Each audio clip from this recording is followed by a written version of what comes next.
MoneyWise Guys on Kern Radio News Talk 1180 with Bakersfield's financial professionals.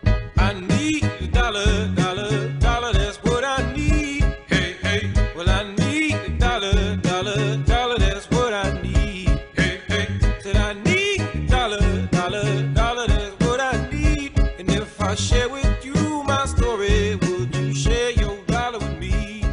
Securities offered through SCF Securities Inc., a registered broker-dealer member, FINRA, SIPC. SCF Investment Advisors Inc. is an SEC registered investment advisor. SCF Securities as a firm does not make a market in or research on or make a market on any of the issues mentioned in this broadcast. Now here are the MoneyWise Guys.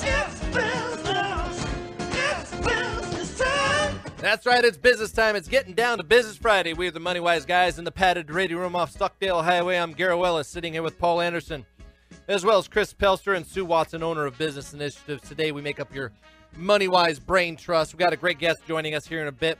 Excited to have him on, but before we do, as we usually do, and what we're all about sometimes, is to throw out some market numbers. The GDP numbers did come out at 4.1%, the revised numbers up from 3.6%. Blew away analyst expectations or economist expectations, helping out the market. Does that give the ammunition for the Fed to continue with their bond buying program or to taper off that bond buying program? Well, it kind of does. Depends on what the jobs picture looks like and what that's pending. The Dow is up 102 right now. NASDAQ's up 50. SP 500 up 13 points. We have oil, black gold, Texas tea up 0.2%. Trying to get over the century mark. It's at $99.29. But what about the bond market? You know, the bond market was supposedly going to be under pressure based on the Fed's stopping their bond buying program. Well, they're still buying $75 billion worth of these bonds every month, and half of that is the Treasury bond. And the 10-year bond is at 2.89%. It's up in yield. There's bonds. Let's go right to Hillbilly Gold, which is silver. Silver's up 28 cents, 1.4%. To $19.47, and then the precious gold is up $9.27, 0.7%, to 1,202. Did I say silver's up 28 cents? I did. All right. Without further ado, let's bring on our next guest. Excited to have him on. You know, it is getting down to Business Friday, and we're really going to get down to business. This is Joseph Semprevivo. He's ready to roll with us right now, and you know, one of the things I want to talk about, you know, the dust has settled over the.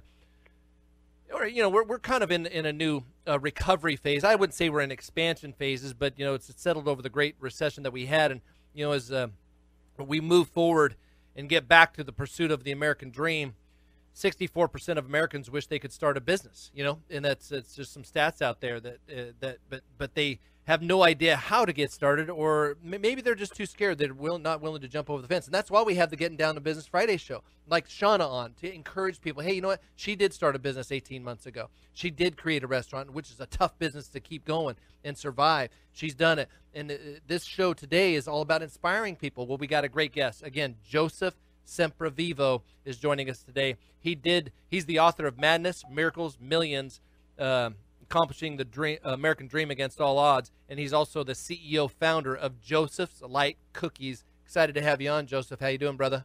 Great, Garrett. Thanks a lot for having me on. Appreciate it. You got it. Well, we got a lot of brain trust sitting here that have questions for you. I'm sure everyone has their fingers up, ready to rock and roll. But I'm going to kick it off. Is that okay, guys? Oh, okay, Garo. I'm going to start with a question for you, Joseph. You know, what are some things you must know about starting a business in today's market? I think a lot of it comes down to passion and persistence. You can be really overwhelmed when you're getting started in a business, you know, finding out all the different rules and regulations and all the things to be in compliance in your industry, whether that's FDA, Department of Agriculture, or banking laws, whatever that may be. You know, for somebody who just started a restaurant, the health department, you really need to understand all that. But if you're not passionate, that will, you know, your candle will soon fade, and that's why it's more critical than anything to have that passion and be persistent. Doing ups and downs, regardless of your business, you're always going to have good times and bad. So if you're passionate and you're persistent, you can get through those times. Passion. You know that passion means what you're willing to suffer for. Being passionate means being willing to suffer for something, Joseph. So that's a great one for us right there. Have you done any suffering in your business? I think Too anyone much, in maybe? business, Sue, that's a great question. I think anyone in business has done a lot of suffering, and you don't clock out at 5 o'clock, go home, and just forget about it and put your worries on a shelf. You're very focused all the time, 7 days a week, on your business, and a lot of the suffering comes from the guilt factor that you have. Every minute you're away from your family, you feel guilty that you're not with your family. Every time that you're with your family, you're guilty that you're not working. Yeah. So there's a constant pull at both sides of business, but it is rewarding. Yeah. Now let's take our audience back on who Joseph it really is, and that's awesome. Let's take you back to why and when you created a business, that the $1 million business that you have right now. We want to get that story, encourage our listeners out there on how you started, because I know it all started at age of 9. Could you share that with us? Absolutely. At age 9, I was diagnosed with diabetes, and the doctor at that time, we're going back into the latter 1970s. The doctor at the time said that I would be dead by the age of 20 or 17, and so at that point, my parents uprooted. We went to Boston, to Jocelyn Clinic, learned all about diabetes, came back, essentially learned that we could live a normal, happy, healthy life with diabetes. With that, though, I could not consume any sugar whatsoever. And at the age, now keep in mind, we started a business at the age of 12 years old. But right prior to that, my mom and dad lost everything they had. They were restaurateurs, owned 4 restaurants. A manager embezzled. My parents came back from the very first vacation in 30 years to an empty building. And they tried to build it up, but they lost everything. Well, my dad became a cook. My mom became a waitress just to pay for my insulin. My mom was skipping meals so us 3 kids could eat. And what started the business is my dad got a chance to open up a restaurant and started making gourmet ice cream for all the patrons. Well, I said, Dad, I'm making this ice cream every day after school. I can't eat it. I want to make a sugar-free one. And I did. We pinted it up and sold it to all the different stores, about 197 of them. Then I said to my parents, I want to make a sugar-free cookie. And, I want you to make me a sugar-free cookie. And they said, okay, great. My mom and my dad made a sugar-free cookie when I was 15 years old. And we started putting it in bags and selling it across the country. You were probably pioneers in the sugar-free game at that stage, weren't you, Joseph? You're absolutely right, Sue. We were the very first sugar-free cookie company in the marketplace.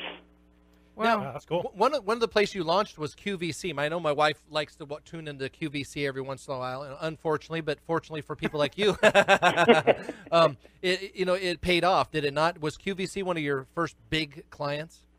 No, we did QVC much later in business. We did it because you have to be a certain size to produce for QVC, and they want to make sure that you're just not getting started and you won't be able to fill their orders. So we waited until probably 20 years after we were in business, 18 years.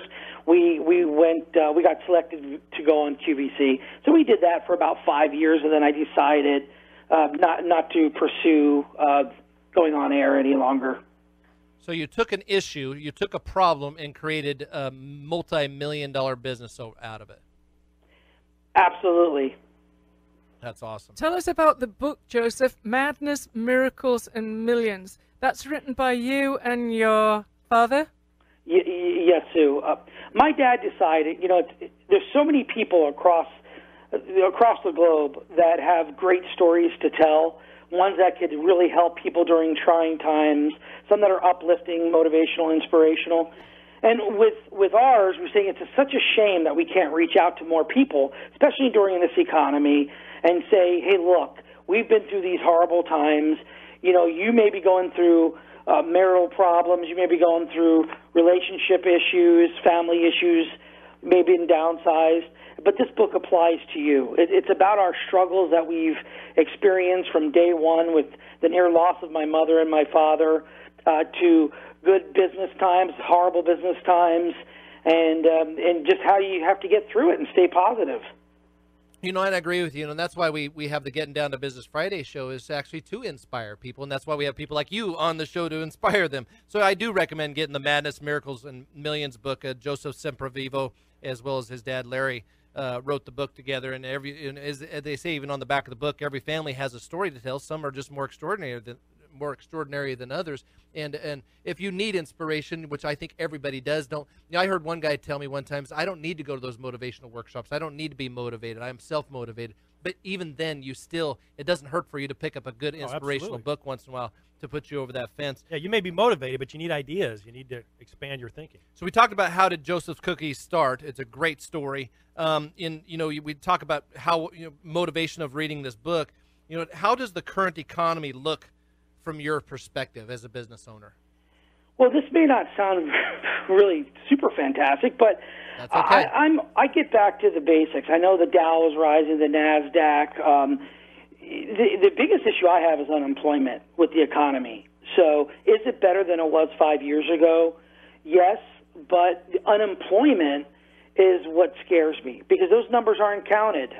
People that are having part-time jobs, people that benefits have expired, they're not a part of this number right now. So that's ultimately what I always look at. If we add those people back in, are we at 16, 17, 18% unemployment? And that's what it essentially appears to that number to be. Well, we could be optimistic, we could be pessimistic, but here on the MoneyWise program, we like to be realist, and we happen to agree with you. We think that the last rung on the ladder is jobs. And without the jobs numbers picking up, we can't get back into that expansion phase of the economy. We know we're in a recovery mode, but we need to get back in the expansion phase, and that does require jobs.